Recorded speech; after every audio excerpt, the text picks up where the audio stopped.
মেয়েদের online business সম্পর্কে ইসলামের মতবাদ কি? লাইভে আসা যাবে কিনা? রিসেন্টলি আপনারা দেখবেন কিছু কিছু মেয়ে হয়তো স্বামীর সঙ্গে ডিভোর্স হয়ে গিয়েছে, পরে ফুড ভ্লগিং শুরু করছে, ফেসবুকে একটু ভাইরাল হয়ে গিয়েছে, টাকা পয়সা কামাই ফেলছে, ভাবে আর পাটা মাটিতে পড়তে চায় না। মাথায় রাখবেন, পুরুষও ইনকাম করে, নারীও ইনকাম করে, বাট দুজনের মাঝে একটা পার্থক্য আছে। নারী যখন কামাই করে, নারী ভাবে আমারে আর ধরে কে, আমি তো আজ থেকে হাম কি হনুরে। আর পুরুষ যখন কামাই করে, পুরুষ ভাবে আমার কামাই দিয়ে আমি আমার বউকে সুখী করব। আমি আমার কামাই দিয়ে আমার মাকে দেখবো, আমার বাপকে দেখবো, পরিবারের সমস্ত কষ্ট দুঃখ আমি দূর করব। ঠিক কিনা বলেন? আর এটা I am really sorry to say that, but it's true, it is the reality man.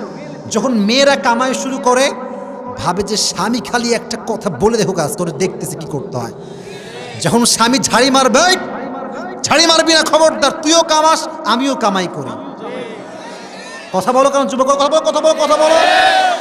মেয়েদের বিজনেস করা জায়েজ, না জায়েজ কিছু না, বাট কোনো মেয়ে যদি বিজনেসের পাল্লায় পড়ে স্বামীকে ভুলে যায়, পরিবারকে ভুলে যায়, পরিবারের যত্ন ভুলে যায়, তার জন্য বিজনেস করা কখনো জায়েজ কাজ হতে পারে না।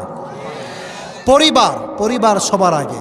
আল্লাহ বোনদেরকে এটা বোঝার তৌফিক দান করুক, পড়া আমিন। তবে হ্যাঁ যুবক ভাইয়েরা, অনলাইনে মেয়েদের যে বিজনেস মেয়েরা করে, ক্যাটাগরি আছে। অনেকে আবার ইমো ফ্রিল্যান্সিং বিজনেস করে। কথা আসতে বললেন কেন আপনার যুবক ভাইয়েরা? ইমো ফ্রিল্যান্সিং কোন বিজনেস এটা আমি ব্যাখ্যা দিতে চাচ্ছি না, তবে যেই মেয়েরা এইগুলো করে তারা লক্ষ কোটি যুবকের চরিত্রকে নষ্ট করে দেয়। ঠিক কিনা বল? এই বিজনেস যে করবে এটা স্পষ্ট হারাম বিজনেস। 2 নাম্বার কথা, যারা লাইভে আসে, অনেক মেয়ে দেখবেন লাইভে আসে তার ড্রেসের বিজনেস করে।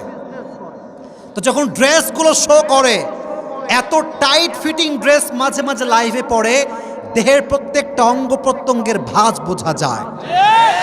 এবং অনেক যুবক যখন লাইভ দেখে, I am so sorry to say that, I am so sorry, যুবকটা মতো লাইভে তার কাস্টমার হয়ে আসে না, তাকে ভোগের দৃষ্টিতে মজা নেওয়ার জন্য সে লাইভে জয়েন করে। ঠিক কিনা? তো আমার বোনকে বলবো, আমার বোন, যেই টাকা কামাই করতে আপনার ইজ্জত বিক্রি করতে হয়, সম্মান বিক্রি করতে হয়, দেহকে বিক্রি করতে হয়, সেই বিজনেসের মুখে আমার লাথি মারি সবাই। ঠিক কিনা বল? যেই সম্মান আমাকে সম্মান বিক্রি করে অর্জন করতে হবে, সেই সম্মান আমার দরকার নাই।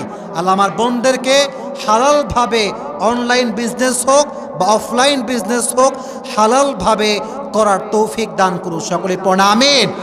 নবীজির প্রথম স্ত্রী ছিল Khadija, the biggest business magnate in Medina, সবচেয়ে বড় ব্যবসায়ী ছিল, বাট হারামে যায়নি, সারা জীবন হালাল কামাই করেছে, তার জীবনটাকে সে সফল করেছে। ঠিক কিনা বলো যুবকেরা? আল্লাহ আমাদের সবাইকে আমল করার তৌফিক দান করুক। সকলেই মন খুলে পড়া আমিন।